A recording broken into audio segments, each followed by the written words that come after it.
stuff. Shinobi vlog. I'm going mountain biking today. I'm going up to Monchique. I've the bike in the back. I'm heading towards Monchique. It's the highest mountain range in the Algarve. And there's two little... I used to think Monchique was the actual mountain. There's actually... Monchique is the village in between the two mountains. There's a smaller one to the right and a larger one to the left. I'm going to go up the one on the right because the trail is better. It's a long climb up and then there's a real fast single track descent. So it should be kind of cool. So hopefully it's going around. It's got its own weather system up here. So it can change very, very quickly. It can be sunny down here, freezing cold up the top, or vice versa. It can be cold down here and really warm up there. But it rains a lot and there's a lot of clouds. So I'm suited to boot. I've got all the gear with me. I'm going to bring a backpack. I'm going to bring the drone. It's a bit windy, but I don't know if I can get it up or not. But either way, you'll see some beautiful spots. Known for its wild boar, so I don't think I'll run into any pot-bellied pigs today. It'll be a big aggressive pig if it is one. All right, let's do this. They're trying to get us home because frickin' they want us out of here as soon as possible. Ah, dude, look, you're in a lovely villa. Why would you want to go home? It's been lashing rain outside the street. We're having good crack here though. I can see that. The video, the online webinars are good. Right. So Cameron's getting all our clients sorted out there, and I've been doing tutorials, and I've been doing tutorials out to clients as well, just helping them get set up. So it's been good. You're on the vlog. It's been good. Yeah. Oh yeah. Yeah. Damn right, you're on the vlog. On the fucking vlog. Come on, so you made it. You finally made it in life. No, you finally made it in life. You know, you and Fit Guru can just say, look, I was on the Shinobi vlog back in the day when the whole world shut down and Colin didn't give a bollocks and he was out going up to Monchique. That's that mountain straight ahead there. And that's where we're going. Look at that.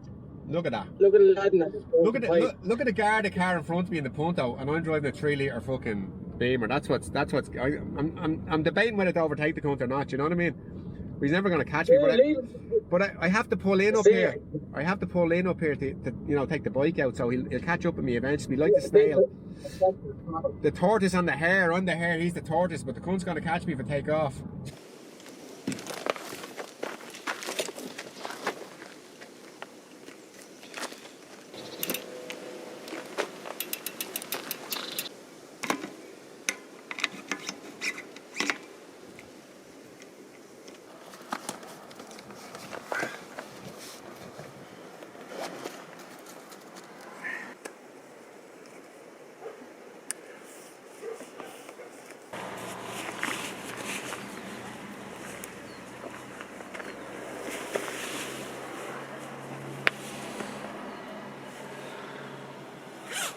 I'm gonna have to forget me fucking water bottle.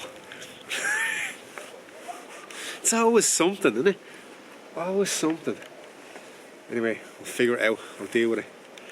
I have a little bottle with me, my charcoal bottle.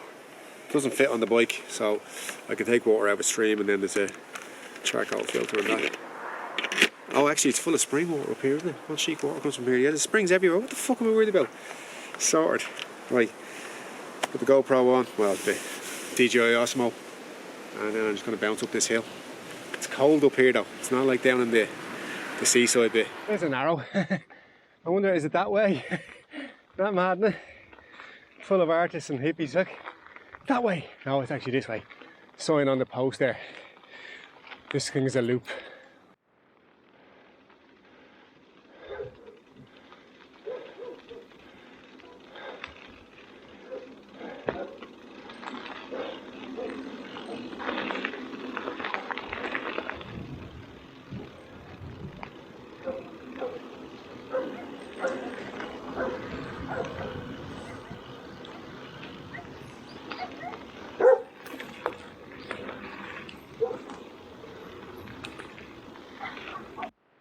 Alright, the trail goes up this thing here. Oop. Shit. Alright. Single track. They call this type of stuff hike a bike, where it's too tricky to ride up. Good for coming down, but I should be able to ride a little bit in the middle. I've actually got no idea where where I'm going because I haven't been up this before. The last time I stayed on the road, me and Kieran were out. Maybe we were yapping and didn't see that sign, but it was marked to go left. And you'll see these signs on the rock. The yellow is a loop and the red is the direction, so time to go right here.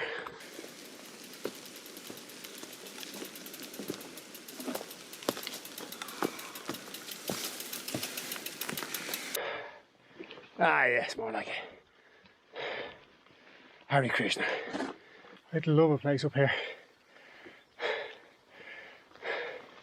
I'm always looking for a bit of land or an old house. You'd never come up here in a car. Yet this lad has his own little place.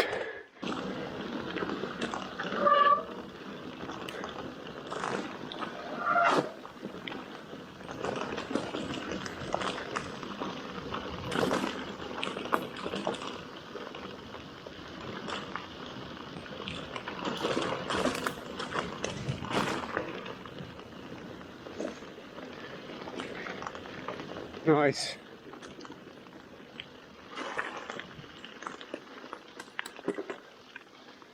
Oh, it's lovely.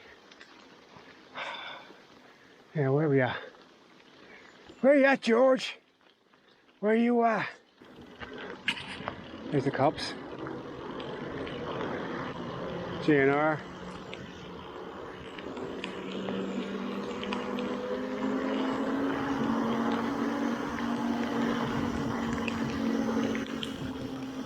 Fucking slippy on this road, man. Glad I'm not on the road bike. Take a handy here.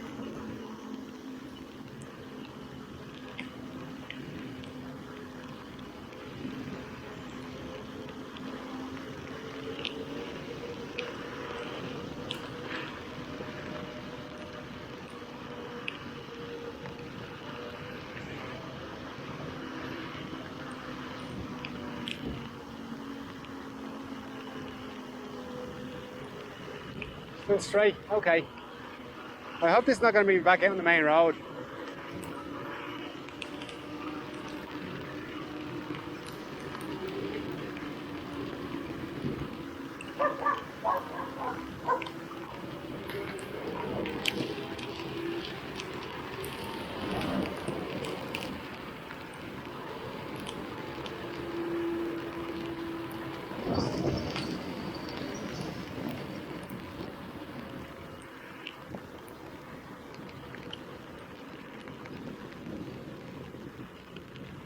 This brings me into Monchique. Oh, bollocks. Don't want that. Let's see if the Monchiquians will sell me a coffee in Intermarché. A cold, wet traveller. Just looking for a hot cup of coffee. Café fechado, sí? O café fechado, sí? Obrigado.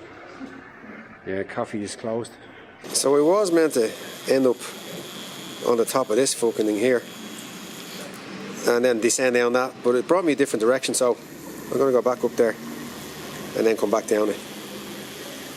Start as you mean to go on. Little lads making Badronia. That's poutine. They're well known for here. They have the Badronia tree here. It's a little berry.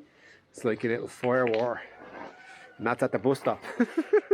Get a hammer before you get on the bus, lads. The Derek thing is a pig farm, old pig farm. They're renowned for their pigs up here in the wild boar black pig. And there's a bunch of those old slaughterhouses. Now they just kill the wild ones. Here we go, off-road again. It gets seriously narrow up here as well, if I can remember. I've only come down this once, never gone up it. I'm on my last gear. So I'm just gonna steady it up. Heart rate's at 165. I'm only starting. It's about 4k it is to the top. Another thing I noticed, I got a backpack on and the extra weight on the back is making the front wheel pop.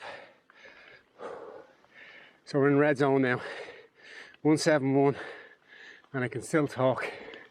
That's because I'm a fucking animal.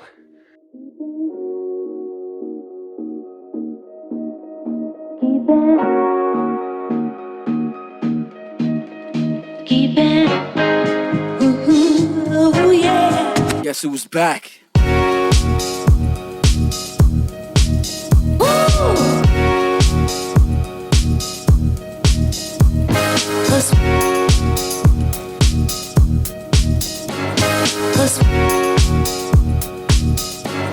What's what you got?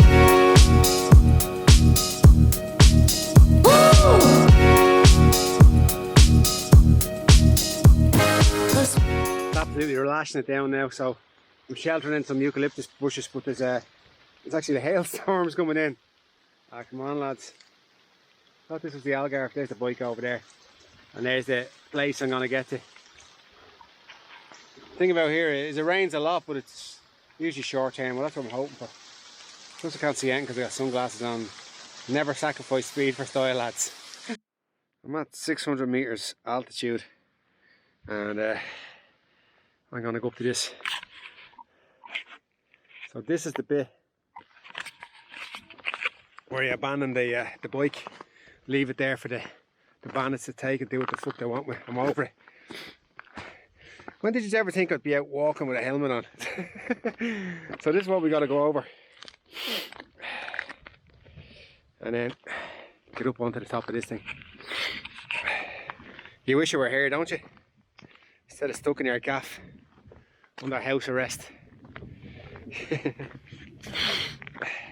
You know what? Being outside's not all it's cracked up to be, anyways. You know, you got Netflix, you got Sky News, you got Facebook. All I've got is a big chunk of rock and a mission to have a good vlog today. Now look at that, there's Monchique. Isn't that beautiful? And down here is the Algarve, and there's the mist rolling in. Namaste. That mist is rolling in, so I'm gonna do one smart thing, and then I'm gonna find out. See, I can't even see the fucking where it came from now. So northwest 304 degrees. That's the way back down. See that? Don't get stuck up here, lads. Right, shout outs, Andy Ryan. Andy Ryan will be up here with a gun now shooting deer. Let's get up here before it gets too misty.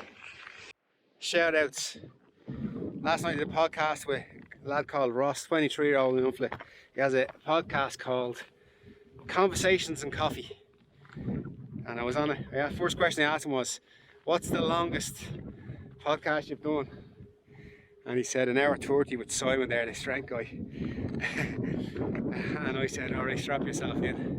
We're going to break the magic 2 hours. Got a few stories. Now we didn't have a coffee, so it would have done a lot better. Don't know how it turned out. We'll see. Hopefully there's a couple of wisdom bits in it. Not too much shite, not too much stupid stuff, but hopefully there's a few little smarts. So, guess we are now. I've reached the goal. That joke. Now, I was looking for a better view, but the mist is rolling in, but it's rolling back out again. I know I'm at 302 degrees where the bike is, so I was smart enough to figure that out. Last thing you want to do is get stuck up in a mountain with no bike.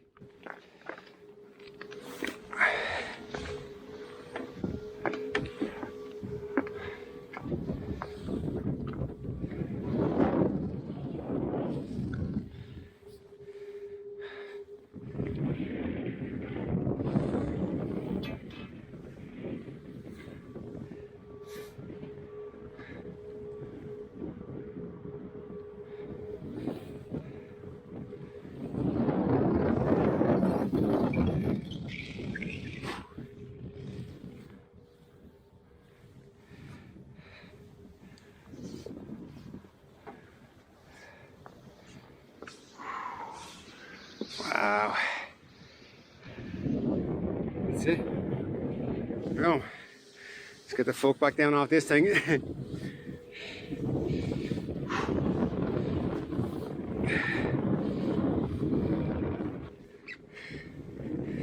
Feel like one of those Russian lads. Mist is rolling back out. Right, let's bounce the fuck back out of this hill. Back down to the car.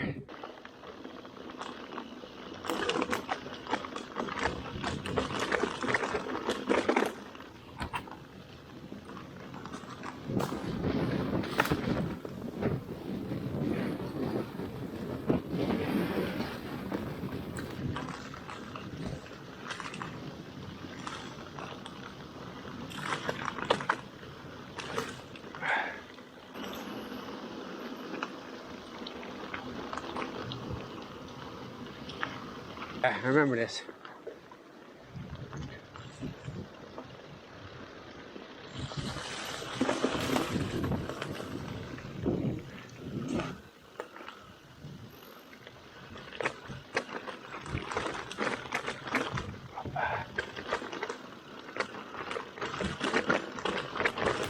Super rocky. This is tricky.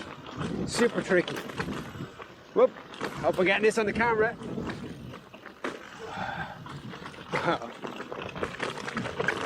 Whoa.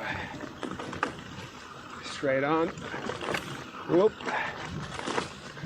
Might have a little bit too much air pressure on my tires. Super hard. Straight right. Yeah. Whoop. Ah, that was fun. Very loose though. Very slippy. Whoa. Gravel. Straight down into Monchique now. Down, get the car. Back to Pokey.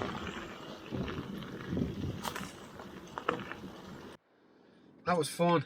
Enjoy that. Right, on the way back to Lagos. Apparently, Poke Bowl is open. Poke Lagos. If you don't know what a Poke Bowl is, it's Hawaiian food. It's basically a bowl with rice, or you can have spinach, or you tend to get rice, and then you get raw fish, tuna, or salmon, and then a bunch of other like whole foods and raw foods. It's absolutely fantastic, and they've been closed since I got back, but they were smart enough to open up for takeaway. Super. All right, ciao. See you later. Oh, no, you're good. See you later. Ciao, ciao. Excuse me, yes, ciao. Fuck off. No.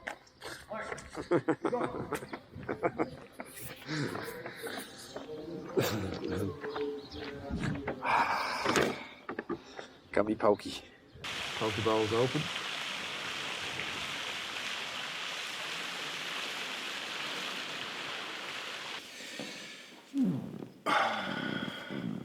Finally.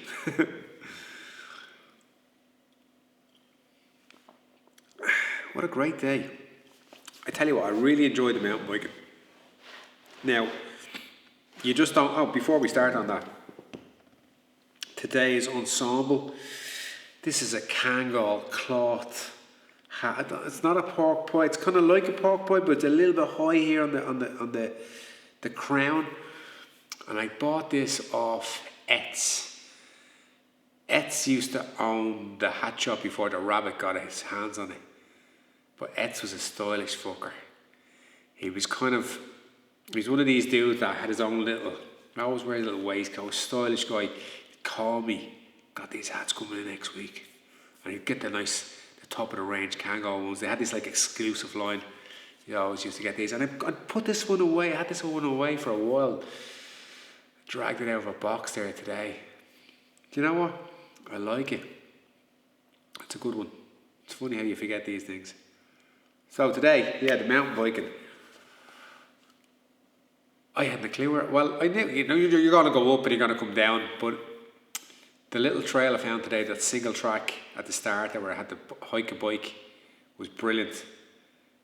And it doesn't, I think when I started first, it used to make me a little bit nervous, you know. You're up there on your own thinking, what's out there? Now I actually really get into it. I like being lost. Then getting to the top and then taking a wrong turn and then back down on Monchique and saying, fuck, I'm here. I came to go up to the top of that tower thing, and I didn't want to show you at the start where I was going to go, but I'd been up there before. The last one was there, it was super windy, and the last one was there, I know you probably think it was a bit mad going up that scaffold, but the last time I was there, that thing was moving, and there was a gang of people up on the top of it. So you kind of figured it was going to be okay, but this time there was no one on the top of it, and halfway up I was thinking, fuck, what if this falls? There goes the fucking vlog, innit? Like, who was going to edit today? And it was hailstoning at the top. Now, it has its own ecosystem, Monchique, and the more I go up there, the more I figure it might be the place for me, Monchique. The weirdest disco I ever went to was up there one night, Roberto and Susie brought me up. They're one of the first people I met here. Susie got my mortgage for me, and Roberto did my lawyer stuff for me. And we went up one night. They had like this pork festival on, because pig is a big thing up there, black pork. We went to this, all the restaurants were only selling pig. Even the desserts were pork. We went to the Hills of Eyes disco in Monchique. Fuck me. I couldn't get out of the place quick enough. It was all sorts of weirdness, but deep. But it's just the way the place is. It's got its own climate. You see how quick that mist rolled in. There was a little good tip there where I got a compass marking of how to get back down again. Smart thinking. Because you get stuck up in a mist on a mountain and you can get really fucked up, you know. You're coming down one way, you can end up somewhere else. And because I had to get my bike to get back down again, I would have been fooked, as they like to say. A few people have been commenting on me videos. Limo Griffin down there in Cork says I wore more clothes in one vlog than he has in his whole wardrobe. That makes me want to wear more clothes. So hence I like this shirt. It's a little pattern shirt now. It's making a light look. Usually I wear dark clothes here and you just get that silhouette of my face, but this is making it pop a little bit. Same amount of light, but it's just bouncing off it. Who else got in touch with me? Danny Bianchi got in touch with me. Danny Bianchi used to work at a door was in Temple Bar Music Centre. We had a little crew there. It was a good crew, do you know? Because you're there for 8 hours with some heads and you're standing on a door with 4 or 5 lads and you just become friends, you know, because there's nowhere to go. Shit hits the fan, you got to deal with it. And usually if you're out on a Saturday night and you get into a bit of a altercation with somebody or a bit of a row with someone, that's the end of it, you know. It kind of is, but when you're on a door, they come back at any time or come back the next week, and you can't walk, you can't bounce, you know. It was probably the best education I ever got in life, was working on a door. I should do a bit more on how that affected me. It was just one of those things there. I'm not the biggest of guys, and I remember the first job I ever got was it wasn't Temple Bar Music. Before that was Murphy's Laughter Lounge. I was doing ninjutsu with Brian McCarthy, and he had the door there, and I bust someone up with a stick with a hambo one night, and he asked me did I want to work for him, and I was like, I'm not big enough. He's like, it's not about being big, and he was right. It wasn't. It's good to have big guys, but you gotta be smart, and you gotta be good under pressure. Like you got a night that, as the night goes on, it builds and builds like a pressure cooker, builds and builds. Add some more vodka, add some more alcohol, add some more sniff, and then it just explodes. And if you were starting to flap halfway through the night, you are fucks, Phil. You just got to keep a clear head the whole night, and then be with guys who are exactly the same as you. And we'd worked with guys there, and Danny would have remembered heads that came in with us, and shit went bad, and they just disappeared. Do you know what I mean? But you see how people are when you're put in those things, and Danny's just a great guy, big lump of a fella, played rugby, and I don't know how he even got started there. He must have just worked for the company and they just dropped him in there and he just fit in with us, because we were all a little bit of a crew, you know. But Danny fit in well. Great guy. I think he's going to be a dad soon. So that was Danny. Who else got in touch with me? Eamon Boylan got in touch with me as well today. He's Ronan CrossFit. Mad into the CrossFit. Ronan, when did I meet? I met him when he was about, I think he was 17. Him and Jody Kennedy had started ninjutsu. They were like two peas in a pod. They did everything together. They were army heads. Then they started up a CrossFit. Fell out. Now Eamon has the CrossFit. Well, life is short, you know. But I think Eamon, I remember he was always kind of like super enthusiastic. And I met him there recently. Had a bit of breakfast with him. And he's still the same. He's a dad now. He's got a very successful CrossFit place. And now he's having to adapt to the lack of contact and places being open. So they're all doing their little Zooms. Getting in touch with people, you know. Have you been ringing people more, do you think? And calling people a bit more? I'm getting a lot more phone calls. So I don't know if people are... It was always a text because you hadn't got... You didn't want to ring someone in case they were busy. But they're not busy, they're just sitting at home. So calling people is really good again, isn't it? And I've been getting a lot of calls. But they're long calls. They're not just like, how's it going? They're just like long calls, but all positive calls. I haven't had one with, oh, the world's going to end shit. I've just had very positive, upbeat ones. And it's great. So, call somebody. I was on a podcast last night, Conversations and Coffee, a young lad, 23-year-old kid, Ross, and I agreed to do it because I like to see people making an effort and then supporting them. And the reason why I don't do podcasts too often is just like you don't want to say the wrong thing, you don't want to say the right, you just kind of like, but I did it anyway. But it got me thinking because he was asking me what people influenced me in life, like mentors and things like that. And then I was thinking about how in everyone's life you've met someone along the way. Maybe they mightn't have been a mentor, but you said the right thing at the right time when it meant something, and they would have forgot about it, but you made a decision that made you go down a certain path. One of those people, I suppose, that influenced me more is my mother, Mary Bourne. Hey, Ma. But I remember I was in the, when I was like 12, 13, I was in the kind of Boy Scouts, and we used to be in the 47th CBSI down on Parnell Road. We had a little, what did he call them? Scout Den, isn't it? A Scout Den. And we used to bang out, like when I was 12, we were putting on discos there on a Friday night, organising them ourselves, charging 50p in, when it was p instead of cents, and fucking ramming the place. Selling lemonade out the side. And then there was a couple of other little oppositions down the road, just off Parnell Road. Actually, John Kavanagh had when his dojo went in Harold's Cross, he ended up in that school. I can't remember the name of the school, but he had his mats in there in the school hall. He used to have to pull out the mats and put them down. We trained there for a little bit. We went to school disco there, and then there was another one. There was the old church in Crumlin, and I used to go there. It was 12, 13 max, probably 12, one summer. And in the discos, they used to have these things called a slow set, right? So what happened is the DJ would play a set of slow music songs, and you'd go around and you'd ask some girl to dance with you, and you just did this.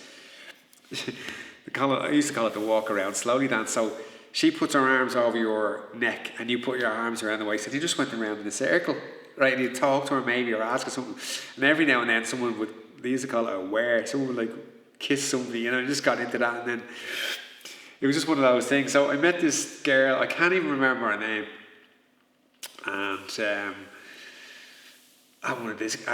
I asked to walk her home at the end of the night, and she lived in Rutland Grove, and anyone in the 80s in the Rutland Grove was as rough as Kip in Crumlin. When Crumlin was rough, right, but this was at the back of the Sundrive Park, and it was a new housing estate, and she asked me to walk her home, and I was like, where do you live? In Rutland Grove? And I was like, oh, fuck's sake. So I walked her in, and then I kind of ran back out, and then I met her the next week, and then I met her brother. And then I started hanging out with her brother and her brother's mates. And I used to go in there, and then they were real, like, it was a crew. It was the first time I'd met a tight crew. And they were 12, 13, and the older brothers were 15, and they were robbing cars. And the older brothers were 18, 19, and they were robbing banks. And I remember one day seeing one of them come up the road in a stolen car. And then another one, I was up on the Sundrive Park. I used to go up to this mound. I think they made it from where they cut out the cycle track, and there was a mound. I used to lie on the bank and look up at the clouds when I was a kid. It was summer holidays. I used to play football up the top as well. But I was up there once, and I see this kind of guy. It's probably where I started wearing caps. He was wearing this flat cap, cool looking fucker, and he was after robbing a bank. And the cops were down by his gaff, and he was overlooking it in. But I started hanging out with all of them. We used to go to the school disco, and I was there one day, and the lads whipped out a can, but it was a can of butane gas. And then he just like, these are 12-year-old kids now, like inhaled it, like stood up and then just collapsed on the floor and started convulsing. And then the other one pick it up and do the same thing. I never did it. Just wasn't into it. My mother would have fucking murdered me. Because she brought me up in a certain way, you know.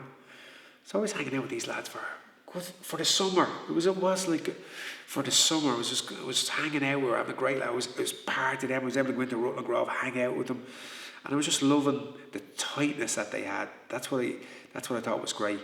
One day I decided to bring them back to the gaff, you know. And my mother took one look at them. She called me into the house. They're all in the front garden, you know, fucking heads. And she was like, "You're never seeing them again." So I says, right. So I went out and said, "Lads, look, my mother says, I can't see you anymore." And they were like, "That's fine. We understand." But if she had to, or if she was one of those mothers that's not a great mother or on the piss or one of those kind of doesn't take much attention, I would have been just ended up with them. I wonder where they are now. Dead, in jail, junkies. It's interesting, isn't it? How it just changes. So yeah, someone that influenced me in a lot of ways was my mother. Still does. That's why I don't have any tattoos. Fucking terrified of her. She'd kill me.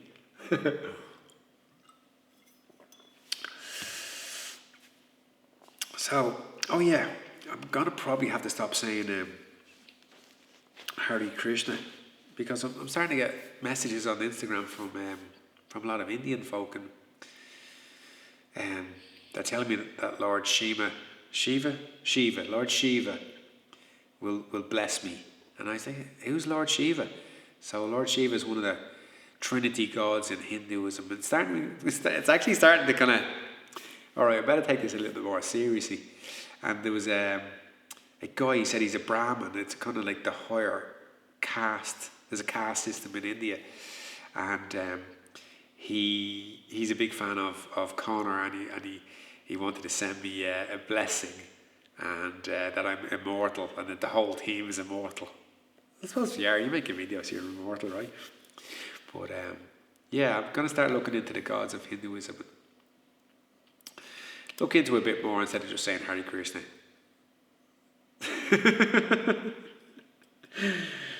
So that's it. I mean, it doesn't get much better than today, apart from tomorrow. So what are we going to do tomorrow? Fucking hell.